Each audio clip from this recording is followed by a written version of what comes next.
If you want to see more detailed images, videos, and the full article, check the link in the description.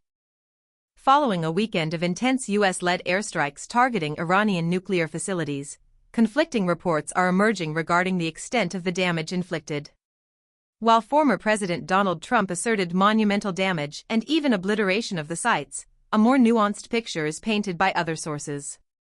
The Pentagon has described the damage as severe, a characterization echoed by Israeli officials, though neither has offered precise details. The head of the International Atomic Energy Agency, IAEA, Rafael Grossi, anticipated very significant damage at the Fordow underground site, specifically highlighting the potential impact on the sensitive centrifuges given the explosive power utilized. However, he stressed that a full assessment of the underground damage remains impossible at this time, mirroring the challenges faced by independent analysts. Iran itself has acknowledged significant damage, but its assessment remains ongoing.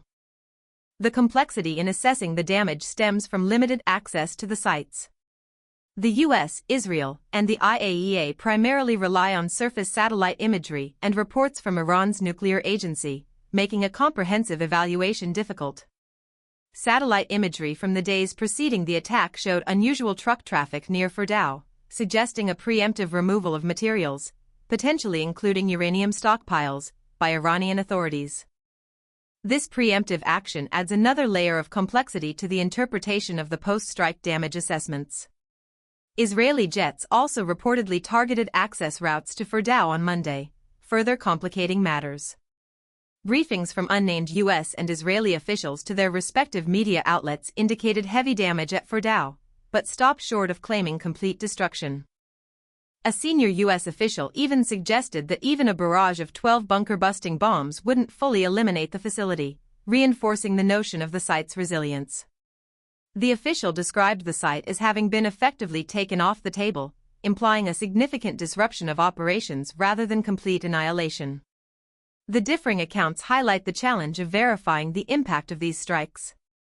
While satellite images released by various imaging companies revealed changes in Fordow's above-ground topography and apparent impact points consistent with the use of massive ordnance penetrators, HIMARS, dropped by US B-2 Spirit stealth bombers, the ultimate success of these strikes remains debatable. Analysis suggests that the MOPS may have targeted ventilation shafts, offering a more direct path to the core components of the underground facility, a strategy consistent with the aims of disrupting, rather than completely destroying, the facility. This interpretation suggests a targeted degradation strategy rather than a complete destruction of the site. Experts remain divided on the overall effectiveness of the strikes. Jeffrey Lewis, a professor at the Middlebury Institute of International Studies at Monterey, expressed skepticism, emphasizing that crucial aspects of Iran's nuclear program remain intact. He pointed to the retention of significant quantities of highly enriched uranium, enough, according to IAEA calculations, for 9 nuclear weapons, the ability to manufacture centrifuges, and the continued existence of at least 1, and possibly 2, underground enrichment sites. Lewis's analysis highlights the potential for a partial success at best, arguing that the strikes have failed to fully eliminate Iran's nuclear capabilities. This underscores a critical question surrounding the long-term strategic implications of the strikes. The ongoing uncertainty surrounding the extent of damage highlights the limitations of military action as a sole solution to the complex geopolitical challenge posed by Iran's nuclear program. While the strikes may have inflicted substantial damage and disrupted Iranian operations, they haven't eliminated the threat entirely. The retention of significant enriched uranium stocks and the continued operational capability of at least some facilities suggests that the strikes have fallen short of their ultimate goals. This leaves open the possibility of Iran accelerating its nuclear program or employing more advanced countermeasures to mitigate future potential strikes. U.S. Vice President J.D. Vance's comments regarding future discussions with Iran about the uranium stockpile further underscore the complexity of the situation and the need for diplomatic engagement alongside military action.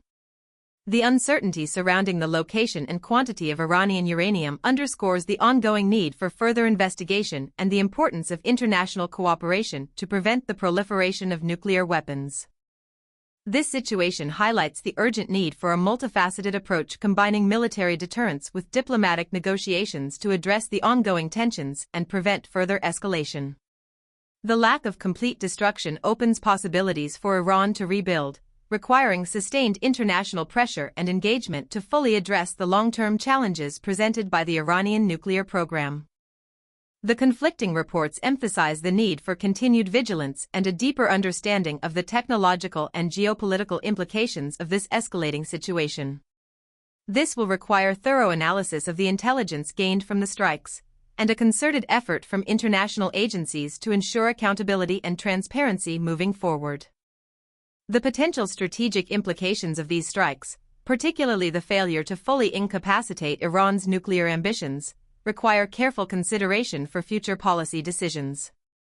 The overall situation continues to evolve, demanding ongoing monitoring and analysis from various international bodies. The differing assessments of the damage emphasize the need for further investigation and collaborative efforts to fully understand the impact of the strikes and their implications for regional stability. This necessitates a broader approach that integrates military operations with robust diplomatic solutions.